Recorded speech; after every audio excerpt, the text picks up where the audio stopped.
So again, for what, the fifth time now? Good evening and welcome to the March monthly meeting of the Human Trafficking Task Force of Southern Colorado. Thank you for joining us. To those of you online who have just joined the meeting officially. My name is Julie Beller and I am the chair for the board of directors for this organization. And as I just told everybody who's in the room with me, it's just an honor and a privilege to be a part of this organization. Normally up on the screen would be our mission and our vision, but I'll read those to you since they're not there. Our vision is to end modern day slavery in Southern Colorado. And our mission is preventing labor and sex trafficking through awareness and advocacy, intervening in the human trafficking cycle through collaboration with individuals, agencies, and organizations, and connecting those impacted by modern day slavery to restorative services. So those three things are what we focus our work around here in this community: preventing, intervening, and connecting. The things that we do, we didn't lose everybody, did we? Are these monthly meetings. Like I said earlier, these are to get us connected to one another so that we can collaborate to effectively fight this crime. A lot of that has to do with our organization, with bringing effective awareness. So we do presentations in the community. Lisa Brandt is not here, but Kristen Hirsch is. If you would like to have our organization come to a small group meeting or a large group meeting, you can contact us and we will send a presenter out to interact with your group and just bring some more awareness of human trafficking. We do our annual symposium, and Kathy Cook introduced herself. She is the one that's over that event. We are in need of volunteers. If you're interested in helping us form what that might look like this year, if you want to help set it up and run it the day of the event, Kathy is the gal that you need to see. And we run a diversion program partnered with the 4th Judicial District Attorney's Office. Stephanie over here is our board member who is in charge of that. And we actually currently have an iteration going.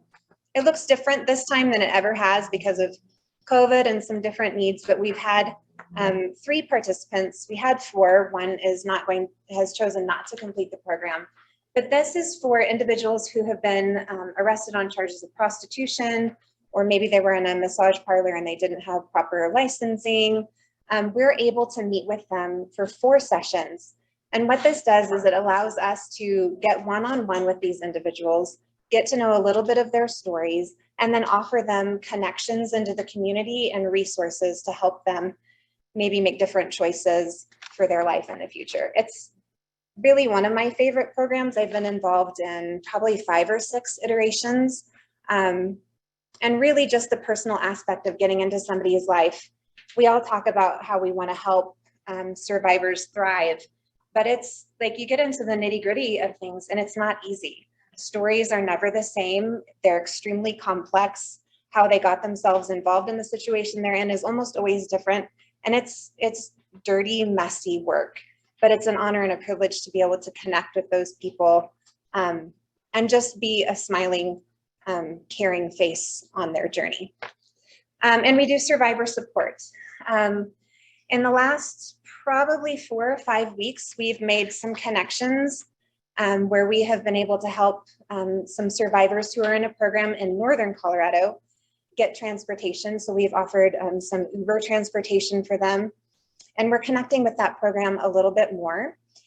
So one of the things I wanted to say tonight, because it has been easy for me and the executive committee of our board, when these requests come in that we have funds donated by people like you, that we can look at it and say, can we meet this need?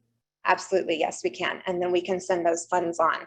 So to all of you, whether or not you are people that have given financially to our organization, I just want to say thank you, because it's fun for me when I can give away money. And I know that it helps people who really actually need it. So that is the other thing that we do. I just have 2 quick announcements. One is that we are going to have a volunteer meeting on March 30th. And I will announce more of that information. We had a slide that was going to be showing, but it's not. If you're interested in getting involved with us, either for the diversion program or helping us run these meetings, connecting with people in the community, if you are interested and talented at doing speaking in front of groups and want to be a part of the presentations committee, I want to invite you to be a part of that meeting so that you can get to know us and that we can get to know you and we can get you plugged in if you're interested in helping out. The second announcement Roger already kind of made on his own, but I wanted to let, especially those of you who are joining us online now, Roger Patrizio is one of the founding board members for our organization. He's been involved for how many years, Roger? 14, yeah. He's been an active board member for all of those years, and he is stepping down from the board, which is extremely sad for all of us. He'll still stay involved, but I wanted to thank and honor you within this group for all of the time and energy that you have given to getting this organization up and running and continuing to see us flourish in the community. Thank you for your service.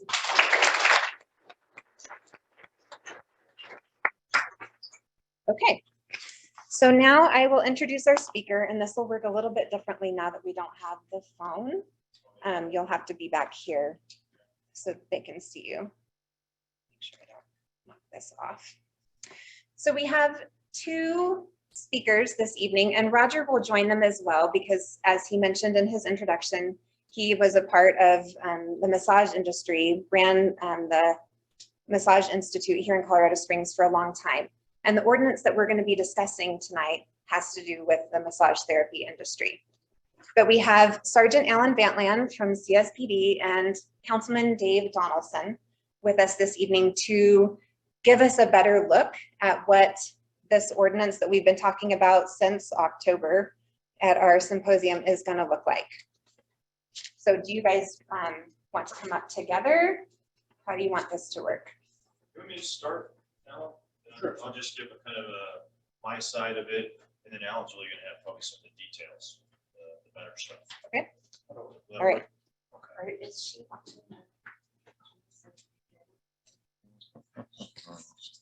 So the first thing I want to say is I think I know less and have done the least for the victims of human trafficking than anyone in this room. Sounds like everybody here has done more and is more of an authority than I am. I'm just the guy who's going to get the ordinance through city council and in effect.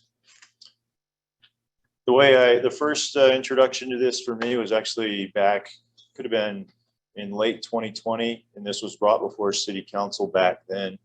Roger may remember when that was. And I was watching it, I was still campaigning, and I was watching it online because of COVID.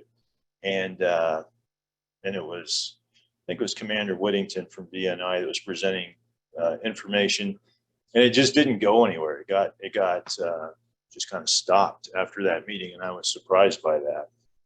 And then during the campaign also, we got these questionnaires from one of the news channels, which is really on this topic. And they sent these questionnaires to us, and some of the, actually it's one of the sitting councilwomen, I don't think she even filled it out and sent it back on, will you support an ordinance to stop this, an ordinance similar to Aurora. So that was like the second little time it came on my radar screen. And then once I was elected, KP Lovejoy and Roger came and spoke with me and Carly at City Hall. Do you remember what month that was, Roger, roughly? How long ago? I would say it was June or July last year. Okay, June or July. And so then, then I decided, okay, well, let me see if I can get this thing through. And so we have the ordinance with us now. Today, I spoke with two representatives from the two biggest organizations, and Roger will recognize these, the Associated Bodywork and Massage Professionals. Laura, what's her last name? And she's read through this. She thinks this is good to go. And then Christine Huber from the American Massage Therapy Association, national organizations. They both thought, hey, everything in there looks good. And that's thanks to the work of people like Alan here and the attorney's office at the city for what they've done. And the way I approached this was I just want to stop the illicit massage parlors in Colorado Springs. So it's simple for me. Let's stop that. How can I do that? I just got some people together. The attorney's office was one of the we'll call them collaborators, VNI, Vice and Narcotics Intelligence from CSPD was part of it. And then our city clerk, Sarah Johnson. And I really just said, well, what do we need in an ordinance to make it effective? So we kind of copied it off the one up in Aurora and tailored it to Colorado Springs. And it just kind of went back and forth between them. So it's not really like I wanted specific things to be written in here. I just want it to be effective. So whatever the attorney said needs to be in here to make it effective, or what can't be in here, that's what we did. And then whatever VNI, who are the guys who are the practical ones who have to enforce this and execute it, what they thought would be helpful is in here or it's not in here. And then finally, we're still working this bit of it through. We're going to have like the steps that once, say, Alan and some of his guys go to a massage parlor and, hey, you don't have a license, which they will have to have per this. What do we do? And then there's steps we're going through for that. One of them is going to be, we're going to put a big placard up in the window immediately with a big CSPD decal on it saying it's being investigated for operation without a license. And then I think it's within 2 weeks, we can actually have it shut down. We think like the heavy lifting, when you read through this, you'll see it takes effect 1 September. We may be able to pull it forward a little bit earlier, but the first time it'll come before City Council is the 11th of April. 2 weeks later, I think we can vote on it the first time. 2 weeks later, we vote on it the second time. Once it's actually in effect like that, the city clerk's office starts to program the computers to receive all these applications, which legitimate massage therapy establishments will have to apply for a license, as will technically the illicit ones, but we think they won't do it. So we have to give them time to get those applications in, et cetera. And then on 1 September, or maybe a little earlier, we go live. And then VNI, the CSPD and the clerk's office can go and inspect these places, which we suspect are the illicit massage parlors, and shut them down. So that's kind of the big picture of how did this start? When's it going to take effect? What's really in here? We can go through this if you'd like to, kind of like quickly, page by page, and kind of look what's on it.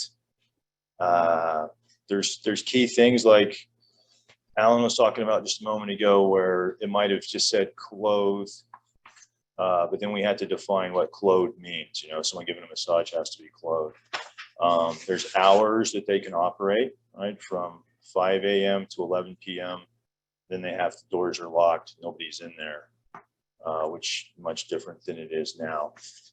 Essentially what we're going to do is license the facility, right? So we're going to license a massage establishment, that place. They have to submit a drawing, and they also have to submit who works there, and those people have to be licensed. And so when CSPD goes to inspect it, hey, if they don't have a license to begin with, they're in violation, we're going to close them down.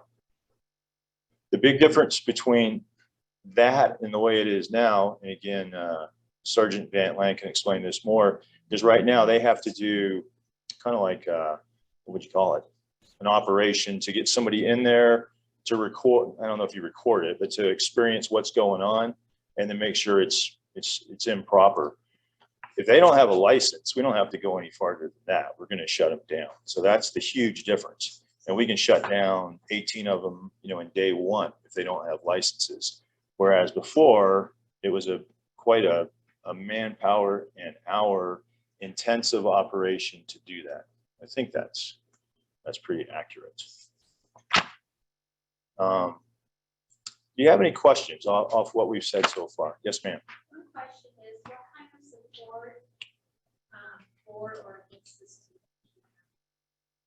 Is there anything that the public can do to help with that? So on April 11th, if I'm giving you the right day, the first work session of the month in April, if you wanted to come down, you wouldn't be able to speak, or you could watch it online. And then if it looks like we have any resistance to this, which I honestly don't really think there will be, although it seems like there's always somebody who will resist anything. So maybe there will be. You could come and speak in favor of it. when we actually vote on it, or even on April 12th, you know, citizens have 3 minutes for citizen comments.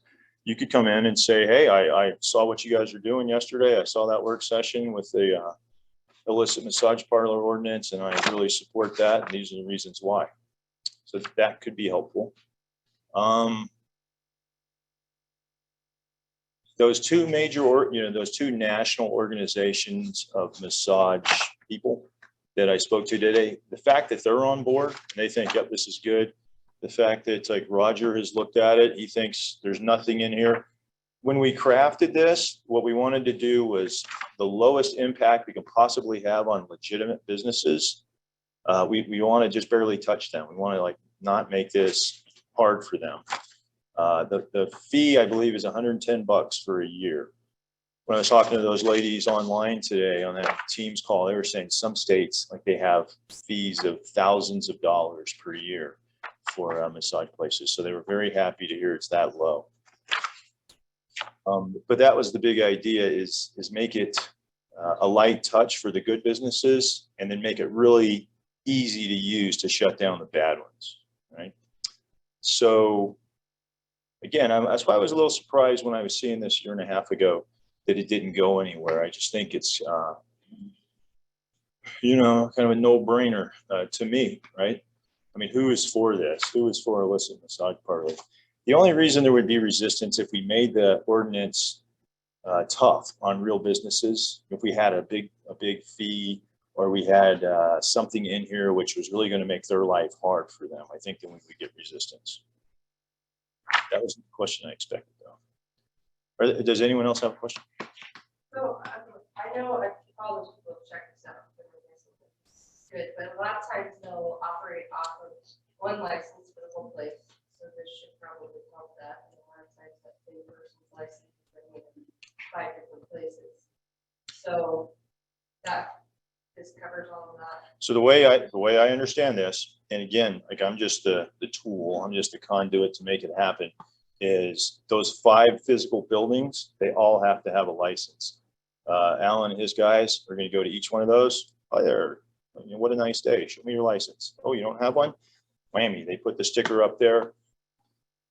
There's a reason we can't close it that day. I mean, I thought that was a good idea personally, but I think that's from the attorneys, that we have to run them through a process which takes maybe 10 days or so to give them a chance to show that, you know, oh, we really did have one, we just didn't have it in store, whatever that is. We, you know, that's not really going to be true. So pretty quickly, we're going to close it down, close it for good. That's my goal. Okay, and that's the beauty of this, is how are they going to sprout up? Like they can try to open again. As soon as there's any intel on that, right, it pops up on the internet. Somebody calls in, one of you finds out, we just go there, show us your license, you don't have it. They don't have to do a full-blown investigation like in the past. They could open up because they didn't have to have a license. They could open up, and then it would be a question of what's really going on in there. Alan's going to be much better at talking about how they investigated that. But what I'm told is it was a lot of manpower and hours. That's from Commander Whittington. Who are the watchdogs of this?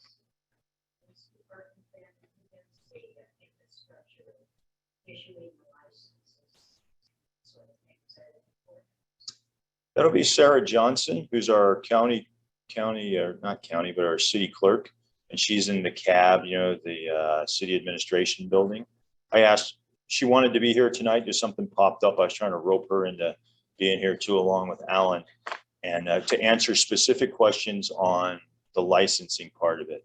In fact, like out of the 3 partners in this deal, the attorneys, CSPD, and the city clerk, you know, I'm going to throw her under the bus. She was the one who kind of was like, oh, you know, because it takes a lot of work for them to issue all these licenses out.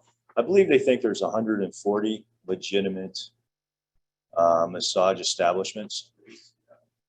And that excludes, if you, when you read through this, under the exclusions are like individuals, if Roger is just, he's a certified massage therapist and he's going house to house giving massage, he doesn't have to register for a license. Because we're worried about places that are exploiting others, right? That's not going to happen if you're just an individual working for yourself. So, Sarah Clark.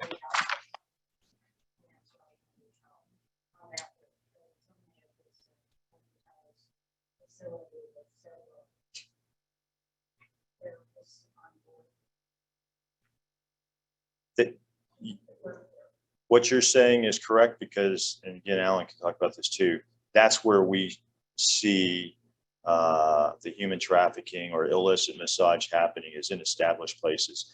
It's not one individual working for themselves. That's the legitimate massage therapist.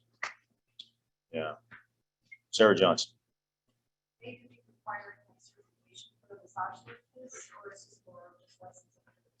So massage therapists, this is maybe if you want to tack onto this, Roger, they are required to have a license by the state of Colorado, DORA, Department of Regulatory Agencies. Is that what that is? As a physician assistant, I have to have one. As a PA, they have to have one. It's actually a misdemeanor for them to practice, like to give massage without that license. But the goal of this is not to punish those women, to like write them tickets or misdemeanors. It's to put them out, put this business out of business, drive it out of here. So I think your question was, does it require licenses? When they get their license, part of that is anybody that works for them has to have a massage therapy license. And that is something that the officers can ask to see when they go in there. Excuse me, I could jump in. Yes, ma'am. Ask if we could hold questions till the end because the online individuals can't hear the questions being asked unless the individuals come up to the front. So we just had that request if you would be willing to hold questions to the end, and then individuals who want to ask questions, if you go over the front. So you bet. Or you bet. repeat that either way. Thank you. I think we should start over and ask all those again. Alan, do you want to come up? Hey everyone, and for anyone that's online that didn't hear my intro earlier, I'm Sergeant Alan Van Land with the Colorado Springs Police Department.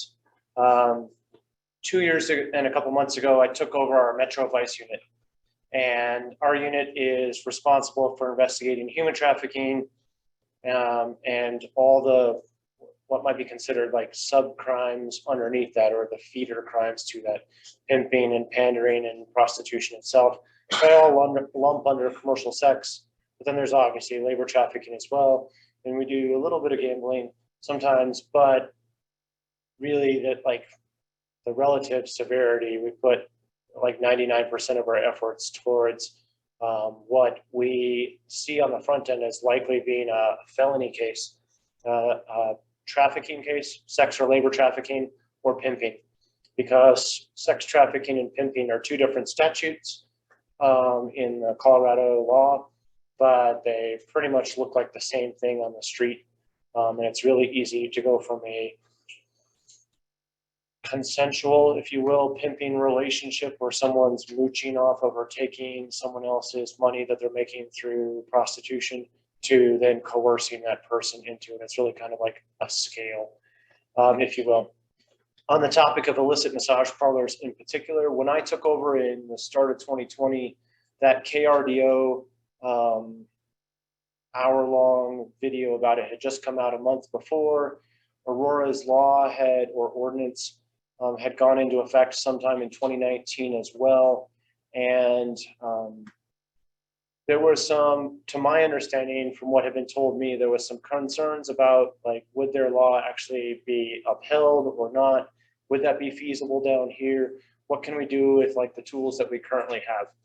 So I spent most of my first year and a half in the illicit massage parlor portion, which is realistically 10% at best of like everything else that we deal with, just because there's that much other sex trafficking and pimping going on around the city and the county.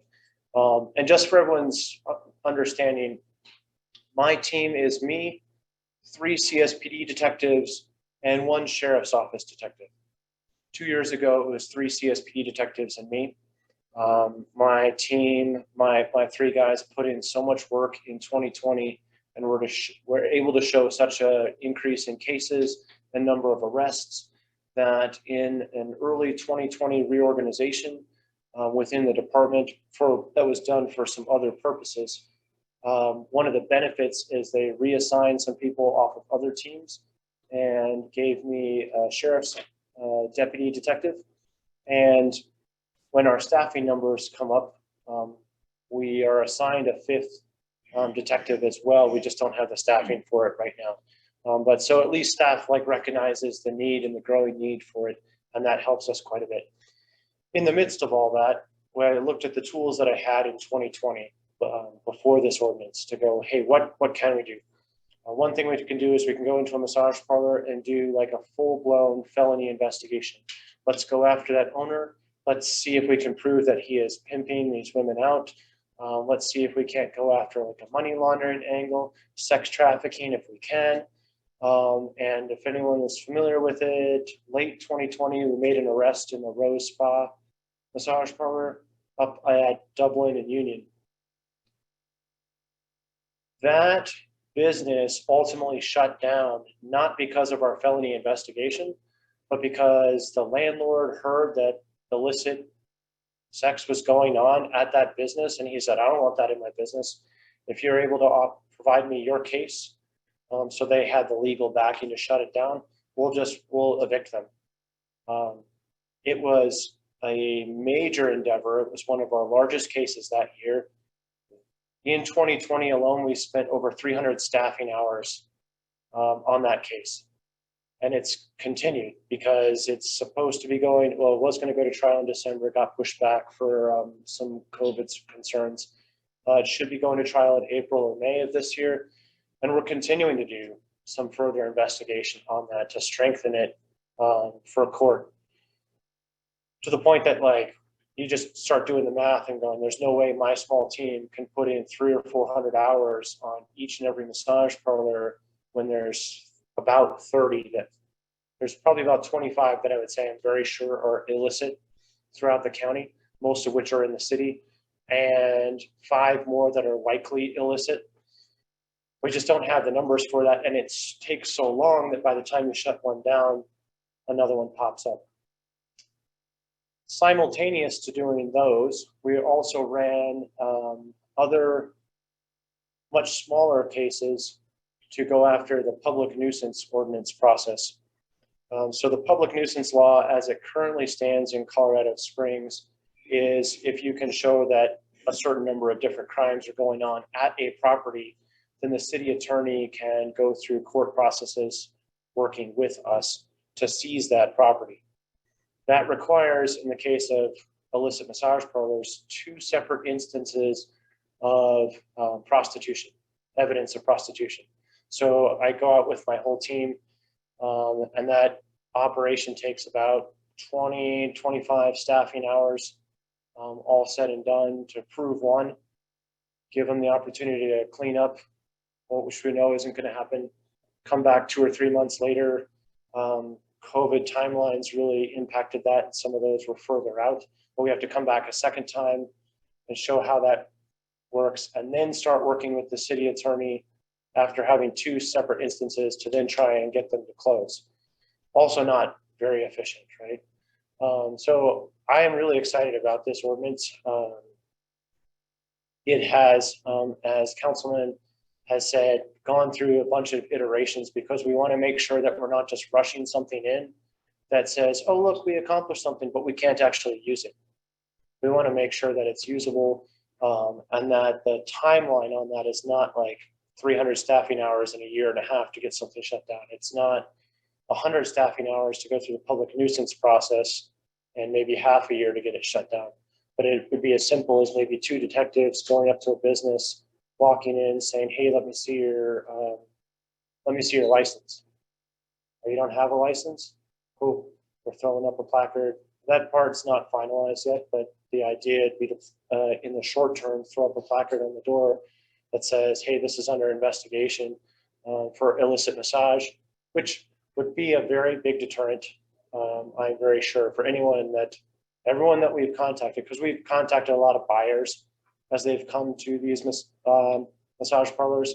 When we do an operation and we get a deal, and then we go in and raid the place, put a stop to it, and we're typically bringing in victim advocates come along with us, sometimes interpreters, sometimes we use a language line via phone to talk to people, to try and talk to anyone to see if they're talking about being a victim.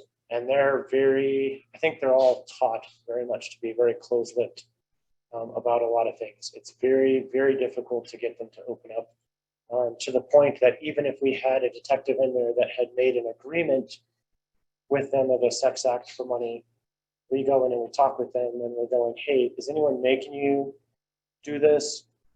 I don't do it. Well, we know it happened. No, I don't do any sex acts. I'm like, okay, that wasn't like magic that like someone came in and got a sex act and like 2 seconds later we're pounding on the door coming in. We know it happened. No, it doesn't happen. It's just like a lot of denial. And I know that there's a lot of, well, there's a ton of different barriers out there, not the least of which is probably some very, very heavy coercion from some people, in addition to cultural barriers about, if you've never lived in another country, especially like a non-Western culture country, I don't think you realize how much people still actually trust police in the US compared to like a lot of other countries. But this will really give us, one of the final meetings is coming up here in just a couple of days, just for us to talk through with the city attorney and make sure that what they're thinking will be on paper is what we're thinking will be workable on the road, that there's not some disconnect there. But from everything that I've been looking at in all these drafts the past couple of months, my team's portion of it for shutting it down should be really short and simple. There'll be a lot more on the city clerk's office, obviously, for like running the program, which is why I think there was some hesitancy there. But once that's up and running and the legit massage businesses are licensing and they're not having to face really large fines, I think once it's up and running, then that part should not be too much, I hope, on the city clerk's office. And even on ours, I've talked with not just the people in the rural, but people down, police down in Austin, Texas, and a couple other places for a variety of reasons. One of those keeps getting pushed back, but how something similar has worked in their city and how quickly they've been able to get stuff shut down. And it's really just a matter of, and this gets back to someone's question just before, yes, you could close it down and it could pop up, but if we're efficient enough that it's not taking us a lot to get back out and shut another place down and shut another place down, that will work. What doesn't work is like if I have to invest like 100+ hours of my team over a 6-month period to finally shut a place down, and then they open up and it's going to take us another 6 months to try and shut that down. And a lot of other places too, in addition to this ordinance, will be a matter of educating landlords. You know what I mean? Like we go out to a business, and especially like a strip mall or something like that, go, hey, look, this is illicit, this is violating the law. Understand that if we go to seize the property through public nuisance, it's like the property. It's not that storefront. It could be potentially the entire strip mall. Landlords at that point should be on board. What I've heard from like Austin, Texas said, for instance, like 1/3 of the landlords are like, oh, I had no idea that was going on, and shut it down like that. 1/3 of them want to make sure that they're like acting legally to like break leases and stuff like that. So they want like a little bit more proof, which will be so much easier for us with this, and we'll gain compliance faster too. And then I'm just looking at if we have 30 in the city-ish, and we can fairly easily knock out the first third and not too much work to knock out the second. Now I only have a much smaller target to deal with compared to the team that I have, that even if there's some recalcitrant ones, people that want to try and persist, people that want to try and pop up a new business somewhere else, we should be much more effective at going after that sort of scale. Questions for me? Or do you want to wait to the end? Sorry. No, that's okay. Yeah, we should probably wait till then so we can have them. Roger, is there anything that you would like to step up and say on the side of the massage industry from your experience? Yeah, just a couple minutes. First of all, it's been a long time coming. I've been in the field for more than 30 years. So it's something that's been around. These massage businesses have been around forever in America. So long time coming. So thank you so much for your support and work that you're doing, Alan. I summarized what's some of the criteria, whether they can, or they're in violation or not. So I'll try to keep it short. But again, why I think this issue is only one little aspect of human trafficking is the massage industry. But it's one that's right in front of our faces, and it's been. So these guys know, Chris knows every one of those establishments that seem to be operating illegally with the criminal activities that's going on there, drugs and money laundering on top of the trafficking and prostitution. So I summarized what I saw in the ordinance, and there's also a statewide ordinance being run by Terry Carver, Representative Carver, that's very similar to this. And that'll give counties who choose to bring this in, they're not forced to, but if counties want to enact this kind of an ordinance, they'll have the opportunity to do so. So one, it'll affect advertising. So no more this, that'll be one of the things that'll be a criteria that the administrative aspect of the city will be looking at whether they get a license. No erotic type advertising of sexual actions taking place there. Who the principal agents are, the agents being the owners, the managers. They didn't always report who owned that business in the past. So now to get that establishment license, they're going to have to name all of the and identify all of the agents involved in operating that establishment. Maintaining employee and independent contractor files. That seems like that's a no-brainer for everybody who has a business, but in those businesses it isn't. They have undocumented workers there, maybe minors working there, people who have been trafficked in from Asian countries. So now they're going to have employee records and files. And same with the clients. And when you go into those places, it's so much, it's probably just an exchange of cash. Those clients, the Johns who go in there, they don't want their names written down in some kind of a appointment book. That's now going to be mandatory and required. And I think that's going to deter a lot of this kind of behavior. The workers must be licensed massage therapists. So great question. Everybody who's working in there who's going to give massage must be licensed through the state of Colorado, which requires education and skill testing, things like that. They'll be able to check whether they, again, when they close one down for them to reopen, in the ordinance, it says if they have a history of criminal record, they won't be allowed to get that license. So that's going to prevent them from just opening up another one down the street, because now they're going to have a record on file, criminal history, and they won't be allowed to open that. And then they're obviously going to be available for inspections. Clothing, one of the things that was mentioned, they're going to have appropriate professional attire. The hours of operation can't be used for sheltering or harboring or as housing. And that's huge with human trafficking at these places. The girls live on site in really tough living conditions. So that's going to be another criteria with this ordinance that I think is important. And then they must report any violations of sexual incidences that happened there. And if the city found out there was an act of prostitution that took place and it wasn't reported, that's grounds to shut them down. So it's a great ordinance. I think the only thing that could eventually take some of the weight away from this ordinance is that DORA never mandated energy workers, which is Reiki and cranial sacral therapy and modalities that you may have heard of. So I'm expecting some of these more savvy operators to say, well, we're not going to call it massage anymore because you need a license for massage. We're going to do Reiki or we're going to do energy work. And that'll be a problem down the road that city council or law enforcement might have to deal with then. So anyway, this is all in the ordinance, but that's what I saw. Those are really key points. And that's going to deter Johns from coming in, and it's going to put more pressure on the workers within the facility also. And Stephanie, as an attorney for the city, prosecuting attorney, I think it's going to be easier to prosecute, deny these kinds of establishments and shut them down more efficiently with less manpower, less money involved in that. So that's about all I have to offer. Again, it's a long time coming. There's about estimated, Polaris estimates there's about 9,000 of these IMBs around the country. So we're talking a substantial, though it's only one little aspect of human trafficking. It's one that's right there in front of us and it's going on around the country. And that means if there's 9,000 of them, that's a lot of victims. And that's what we are all about, right? Is helping victims, getting them out of that lifestyle and giving them opportunities for legitimate work. So, all right, I think that's all I have to offer. Okay, thanks.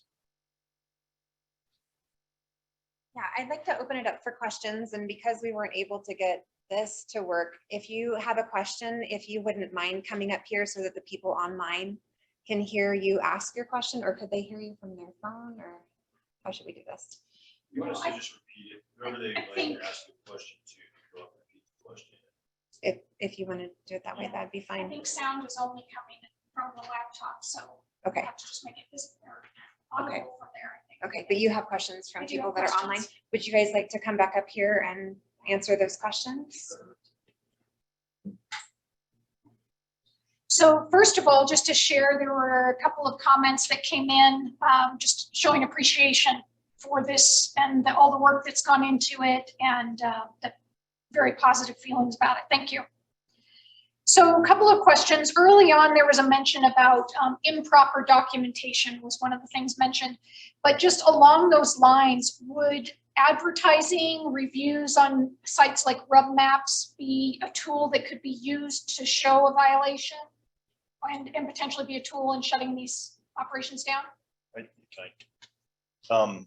can they hear, could they hear you say, ask that? Yeah, that was good. Okay. Maybe you can find out, but I will find so out. the question is, could we use sites like Rub Maps as a way to, I guess, choose who to look at? And that was a question we asked specifically to the city attorneys. And yes, we can use that. So that's good that they're advertising. And well, for that reason, because now we know where to go. And so this is another way. This doesn't have to be a burden for legitimate businesses. We don't have to go randomly investigating or inspecting all the massage establishments out there. If there are some that are advertising, and we can tell what they're advertising, my understanding from the city attorneys is we can go straight to those places first. So that's the answer to that. Great. And if I could just add to a couple other things that Roger mentioned. One was, hey, could they kind of dodge this by saying we're doing Reiki or something else? You know, that was one of those things that got tossed around when we were discussing this. And we're not going to not do this because they might be able to cleverly figure something else out. We'll just add that in. If they want to do that, then it'll be a chess game maybe. But what other cities have found is they don't do that. They just leave. They go somewhere else where it's easier for them to do business. So we're going to drive them out. And the important thing with what Terry Carver's doing up in the State House, she's a representative, is if she can get that bill passed, we won't drive them out into the county because the county is going to do the same thing. The county will pass an ordinance like this also. So then they're going to have to leave the county and go to another county who hopefully they've done it also. So I just wanted to tie those two things in there. And I'm not sure if Sergeant Van Lant wants to add on about the advertising. Yeah, I can talk briefly on the advertising. It is night and day. It's very clear, like legitimate advertising for a legitimate massage place. Typically, if they have pictures, for instance, on their website or an advertisement, it's like maybe of a person lying down on a massage table with like hot stones on their back or someone's hands in the picture. The focus is definitely like on you receiving the massage.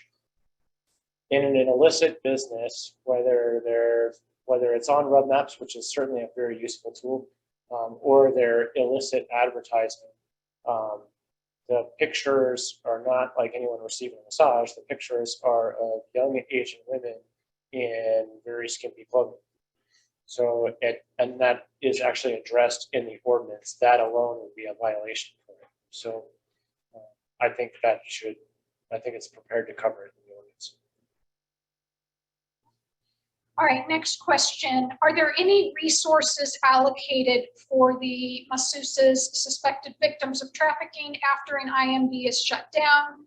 And second part of that is, are there any methods or resources aimed at preventing individuals being relocated to other illicit parlors? So yeah, there are two separate questions. I'll address like the one first. So anytime that we've gone out to what we suspect to be an illicit massage parlor and we show that it is illicit, we have brought victim advocates along. The Colorado Springs Police is victim advocates. There's a variety of advocacy services there, and that's all to the benefit, because one of the things that restricts CSPD victim advocacy is the person has to disclose being a victim of a crime. So if a person doesn't want to disclose being a victim of a crime for whatever reason, our advocates can only, they can't continue to go on and support them. They can't use state funding for people that haven't said, hey, I'm a victim of a crime. It makes sense, right? But on the flip side, the person might not want to disclose but still be a victim. So we can still refer them to a lot of other resources out there, whether it's to the state tip line, whether it's to the Asian Pacific Development Center in illicit massage businesses more particularly. So yes, we always try and refer them, even if someone's like, nope, not a victim, not a victim. Well, tell you what, why don't I just leave you some information and hopefully it's of use to you at some point. And the second question was, sorry, can you repeat it? Yes, was about individuals being relocated from one illicit massage business to another, and are there any tools or methods to keep that from happening? So that's a tricky issue, right? Obviously, anyone that says, yes, I'm a victim and I need some help and I'd like to go somewhere, perfect. That's when our advocates are there to go, yes, we have a lot of places to go to, hopefully. And so much the better for, typically 2 years ago, it was Tessa. Are you all familiar with Tessa? They had an HT program and safe housing that has been impacted by COVID and I think some staffing issues. We're very excited for like a lot of other, particularly long-term options like Makita Mountain Home coming in. And I know like for Asians in particular, the Asian Pacific Development Center is like a good resource for those people as well. But for someone that says, I'm not a victim, and do you want to go anywhere? I don't want to go anywhere. Like I have no legal authority, and you trust me, you don't, as an American citizen, you don't want the police to have the legal authority to move you against your will unless you've committed a crime. You know what I mean? So like at that point, no, I don't have anything to, if someone's not opening up and saying, yes, I'm willing to go, and we don't just like ask once and like, hey, you want to go? No? Okay, see ya. We try, but unless someone's willing to open up and offer that, like we can't make someone go. Sorry, if we might say something with victims, they're related to CSPD cases. If we go out and they also want to go out of state, let's say go back to families, a lot of people have families in California, New York, that where they originally came from, we're able to tap into different resources in the state and make that possible. Before we send them to other places, we always try to make sure that we have a point of contact with where they're going to make sure they're not like falling into the same situation if they're just going from one place to the other. Another thing is that, I'm sorry to interrupt, would you mind coming up here? They can't hear you online, they're telling me. I'm Pamela, victim advocate with CSPD, and I work along with Sergeant Ben Land. So we're able to send them out of state. We tap into different fundings. Right now, I know Tessa doesn't have the program at all for human trafficking or the safe housing or DV safe housing, but we try to collaborate with COVA. We try to collaborate with resources here within the task force. We try to tap into Makita Home if they're willing, to Sharon's Home, but also we try to find out other resources out of state. And if they're willing and they have a bed and they're willing to take them, we are more than happy to collaborate with transportation, with ways to go, whether if it's an airplane, where it's the bus. We try to make connections with family or friends of where they're going, just to make sure that we have the actual address. That is not that we just sending them like somewhere. Most of them sometimes don't have passports or IDs, so we try to stay connected with embassies, with consulates around the country, just to check in how can they be helped wherever they're going, or here as well. So we try to provide those resources too. Sorry. My question would be if it's helpful to have maybe the. Would you mind coming? Do you want to come up and just ask your question into the cameras? And you don't have to be on camera, but just near the Okay. laptop so you can. So my question would be if you want to separate the pimps from, or like the people who are organizing these massage parlors and the workers, would the diversion program be something that if they don't have a massage license or like a certified massage therapy license, would that be something that could get them at least involved in like a diversion program to have those one-on-one conversations that might be a little bit of a safer environment for them to disclose? Yes, and we have done that. For instance, when we were doing hey, we have to go back to the massage parlor twice to get enough evidence to go for the public nuisance process. We go the first time. Sometimes it's a parent who's the boss in the business. Sometimes it's not a parent. Sometimes the person says, oh, like the owner is, I think, in New York.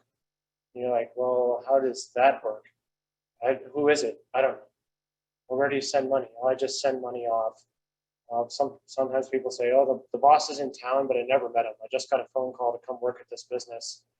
Or I called in on this ad and they said I could come work in this business and I showed up. And well, you never see the boss? How does the boss come get the money? Well, I just leave it on a table and then the boss comes in when I'm sleeping. And you're just like, you know what I mean? It's a lot of smoke screen on it.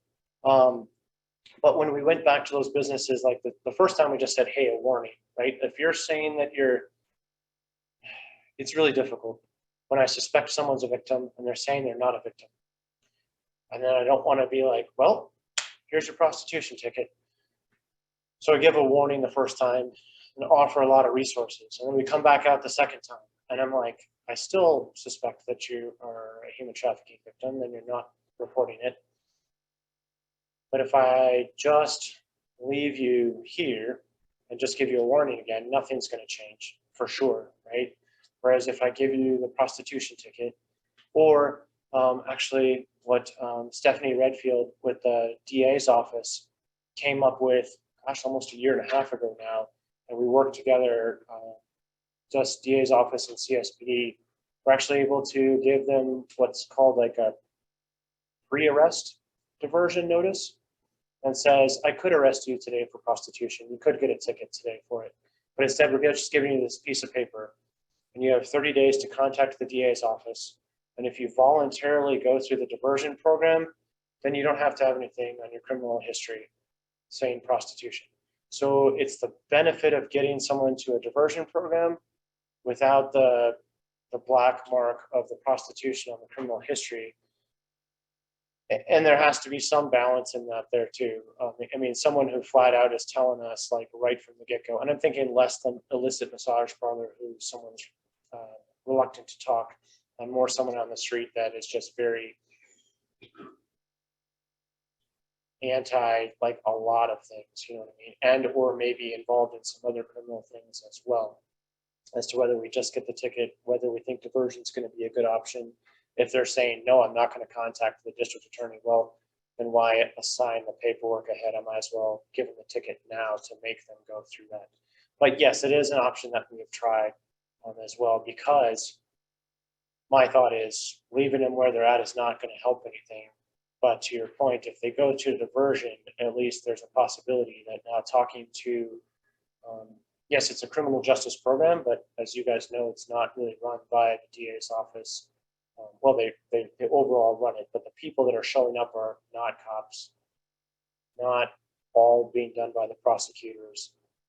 It's a chance to connect those people with people that can actually help them get out of that life, hopefully. So yes, but it draws controversy too, right? Because people go, hey, you think this person's a human trafficking victim, don't you? Yes. So why are you arresting them for prostitution? You know what I mean? And I understand the controversy, I really do. We've had discussions between us and other detectives and even the victim advocates that are out there. Because there's an issue there too of like, hey, we bring out the victim advocates because we think they're victims. Now, if they're not disclosing that they're victims and I charge them as a suspect, then the victim advocates go, whoa, hold on. Legally, they can't be coming out and spending their time trying to talk to suspects. You see the boat that we really get stuck in on it, but we're looking into a variety of options and trying like everything we can. So I think we'll have this as the last question too, because it's good. okay. So I'm really interested in outcomes. And so one question would be, would there be an effort to educate the public when this is passed? So that because people don't know, you look for licensing or, you see these massage parlors. So one thing I would either ask or encourage is that there would be some kind of article in the paper or some kind of notice that this has passed, and that how people can recognize a legitimate massage parlor. And the other thing I would like to ask is if in a year after it's enacted, could you come back and give feedback to the public to see if it's working and to see what we can do to help make it more effective? Yeah, I think both of those are really good points, and I hadn't thought about it. It's actually, this whole process the past 2 years for me has been eye-opening too, because usually police like operate just typically on a police channel. And even things like, the ordinance, right? And I'm like, yeah, let's get that going. And someone else brings up, well, let's run it by like the massage organizations and see what their input is and their buy-in, so we're not ramroding them. I'm like, oh yeah, that makes a lot of sense. 100%. I think like if that gets out there, at least if I'm never opposed to like just telling our citizens of Colorado Springs, like HT is a big problem here in more places than you think about. Let me tell you about it. And then particularly, I think it's good to say like, look, our city, from a bunch of different organizations within the city, but the city is doing something about this. And so if you see this, you're called in, you're encouraged to call in. One, it's always good for the citizens to know like their elected officials are doing things. Their money is going towards useful things. The police department is making a difference. And then yes, 100% coming back on the outcomes. Yeah. Just to make sure you get the resources.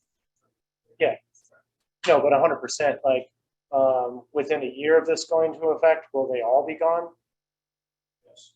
Maybe. I mean, it won't be like, it'll be so efficient for us that I think like we'll be pretty dead on with it. If we still have some people trying to find some loopholes or something else like that, I'm hoping the numbers will be low enough that it'll be pretty easy for us to target. For instance, even the question of like, if it was Reiki healing or something else like that and not massage, it's a lot easier for us to investigate and just walk in and prove that like it's a massage. Not like, we don't have to now prove sex acts for money or anything else like that. We just have to show that it's a massage going on. And then bam, this applies and the smoke screen's gone. So, but yeah, I really like that idea. I don't have the, actually, doesn't the task force here have a connection to someone who's with KRDO? Because I feel like KRDO is gonna like jump on like this passing. Yeah, I can't ATV speak for them, but like that would be, that's well outside my wheelhouse. I don't do media relations, so, but. And just serving on city council, I suspect on the work session on April 11th, if the media is not there, they're going to be there when we vote on it the next time. And then that's going to be big news. Because this is a topic, which the news likes to focus on, which is good. And once we get closer to implementing it, there will be not just efforts, but there will be presentations to the public, and especially through the legitimate massage establishments, there's going to be information. So that's going to get out there, and we'll be happy to come back and tell you. That's the kind of question that I always ask for is 6 months later, how many are left? 1 year later, how many are left?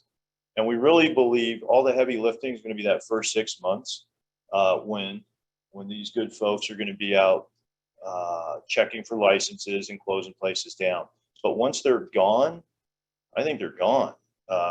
You know, they might try to occasionally come back, but the cities that have done this, they don't really have trouble now. Aurora, I mean, it's pretty quiet up there as far as this problem goes. So I look forward to it. First, I just want to say, especially to Sergeant Bantland, how much we appreciate your unit. The countless hours, I mean, 300 hours just on one case doesn't cover everything else that you do.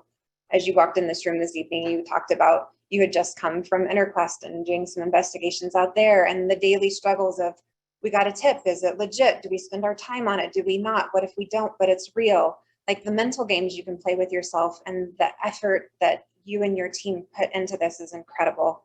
And I don't want to miss the opportunity for all of us to say thank you for your work. We really appreciate it. And for the rest of us, Wendy, I appreciate you bringing up the word awareness. Those of you who know me know that I'm passionate about bringing awareness and a good understanding of what it means for individuals who are trafficked within our community. For us on this side, it's extremely important that we understand what this looks like. I personally, in my job working with people within the court system, in the last 3 weeks have come across 2 people who made casual comments to me about situations that they were in. And because I know what human trafficking is and all the little details and all the little caveats, I was able to say, whoa, can you say that to me again? No, let's talk through this. And one of them said, you know, somebody said to me, they think I've been sex trafficked, but I just think that's some kind of a joke. Let me walk you through that. What do you mean by that? What happens in your daily life that I can ask the specific questions and then say, actually, I think we need to get you some services. You guys have that opportunity as well. And when we make ourselves aware, not only of what human trafficking is, but who then do we connect these individuals with? Tessa no longer has their program. Hopefully that's coming back, but I was able to send her, because she needed some domestic violence stuff as well, to send her to those resources. So the more that we are aware of what is available in our community, the more effective we can be as well. So that being said, thank you for joining us this evening. I hope that you join us next month. We have the national, I'm going to get it right, I hope, National Trafficking Sheltered Alliance, I always say it wrong, is with us next month. And that's a national organization. I'm sure Bakita Home knows about it, Sarah's Home, and other people that do residential home care for survivors. I look forward to seeing you. If you need to reach out to us, please feel free to email me. I'm the one that answers all the emails. So thank you for joining us and hope to see you next month.